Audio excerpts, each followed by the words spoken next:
museos son importantes porque difunden lo que es nuestro patrimonio cultural.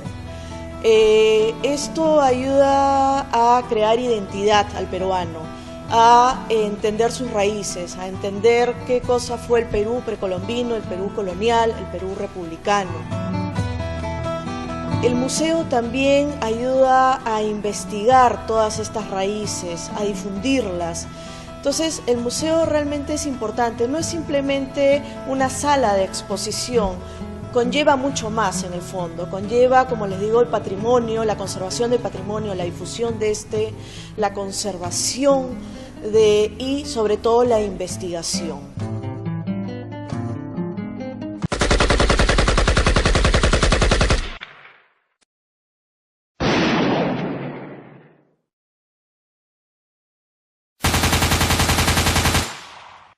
Convicted of treason in Peru.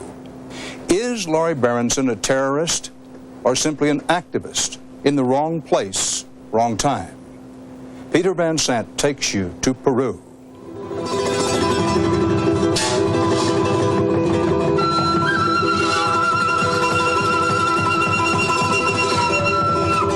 I care about people. I believe in human beings. I believe in the right to justice. I believe that everyone has a right to live with dignity. There should be a right to be able to eat, a right to medical care, a right to schooling.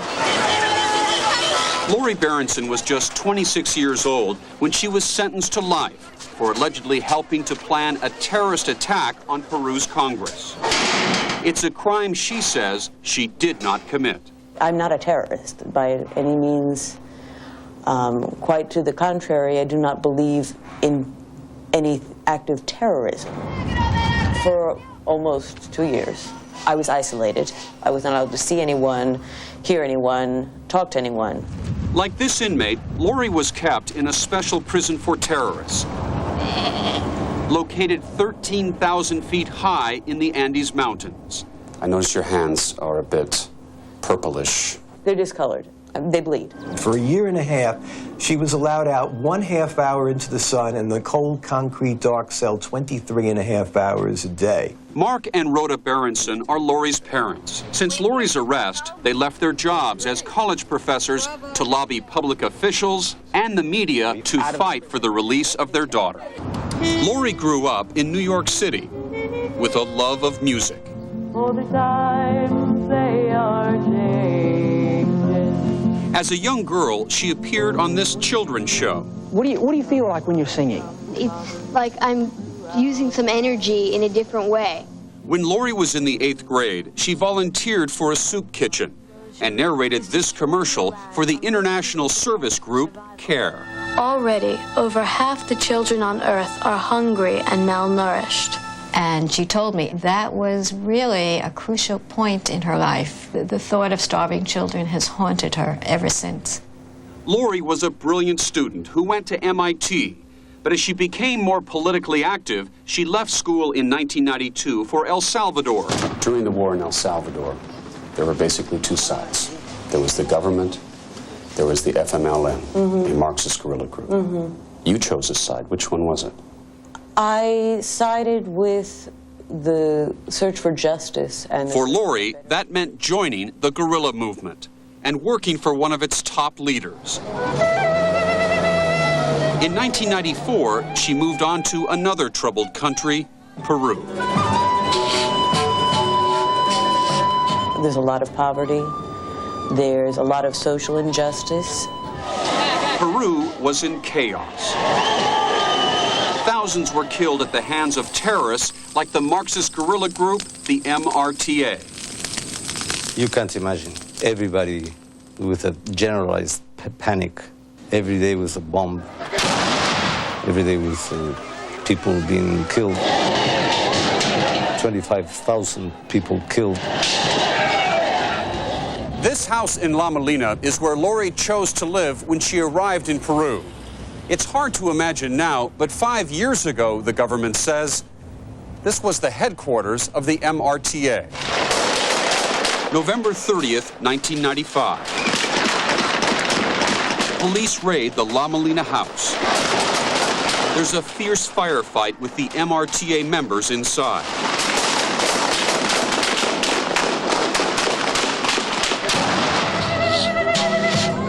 When it's over, authorities say they discovered a huge cache of weapons. Lori claims she knew nothing about any terrorist activities at the house. You understand that there are a lot of people who find that hard to believe. I really never saw anything unusual. I went to my room, and that's the only thing I did. Lori Berenson was part of the organization. Authorities say Lori accompanied this man, Pacifico Castrillon, now a confessed MRTA member, when he rented the La Molina house. We were friends. According to reports, they were lovers. But Castrillon, now in prison, has turned on Lori and says she is an MRTA member. The government claims Lori was gathering intelligence on Peru's Congress while posing as a journalist. Were you a journalist? I've worked as a journalist, yes. How is it that you were a journalist, but as far as anyone knows, you never had anything published? No, I was trying to write articles, more of a self-satisfying thing than a monetarial thing.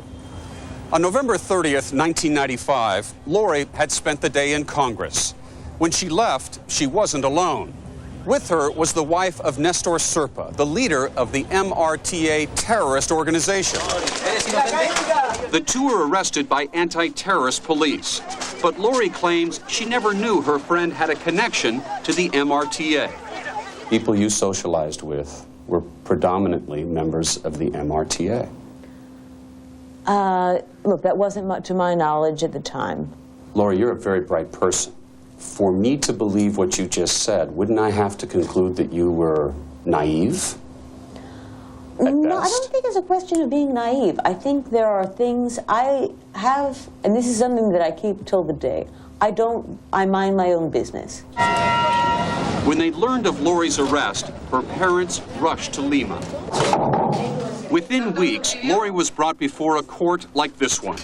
All the judges are wearing hoods because, they say, they fear reprisals from the guerrillas. We were lined up in a room where there were, behind each chair, there were rifles, which they pointed basically at our heads. The trial lasted just minutes. How much preparation did your attorney have for your trial? Oh, nothing. I don't think he ever knew what I was being charged of either. Then came a moment that even Lori's supporters say undermined her claims of innocence. While awaiting her verdict, Lori was paraded before the press, and she exploded with rage. No hay delincuentes, terroristas. In the MRTA, she shouts, there are no criminal terrorists. It is a revolutionary movement. You could have said, I'm innocent, but you took that opportunity to defend an organization that is a terrorist group. Seen in the social context, I had no reason to believe that they were a terrorist organization. But what does that mean? Were you aware that the MRTA had kidnapped? No. Had held people hostage? No. Had murdered? No. But now, Lori knows about the MRTA's bloody record. There are millions of Americans watching you now. Yes. Are you prepared to denounce the MRTA? I don't see why I have to denounce the MRTA. It's a group that has murdered it. I don't think I have a right to give any judgment on anything in those. I'm not going to denounce anyone. To murder innocent people, I'm not saying that is correct. But what I'm saying is, in the general context, trying to change one's life is not necessarily, I don't think it's wrong. 3 days after her outburst, Lori was sentenced to life in prison. Rhoda and Mark continue to stand by their daughter. Twice a month for the last 4 years, they have made the long trip to Peru. The government now says she was not a leader of the rebel group. But officials say they have enough evidence to prove she was helping to plan the attack against Congress. Do you recognize this? Authorities say they have a seating chart of Congress drawn in Lori's handwriting. I have not seen this before. But the government says this event, 1 year after Lori's imprisonment, says the most about the true nature of Lori's association with the terrorists. The MRTA took over the Japanese ambassador's residence in Lima. During the crisis, the release of Lori Berenson was near the top of the rebel leader's demands. Why would he ask for you to be released if you weren't a follower, a member of the MRTA, or at least a comrade of his? I actually don't know. I'm not a follower, I'm not a comrade, I'm not anything.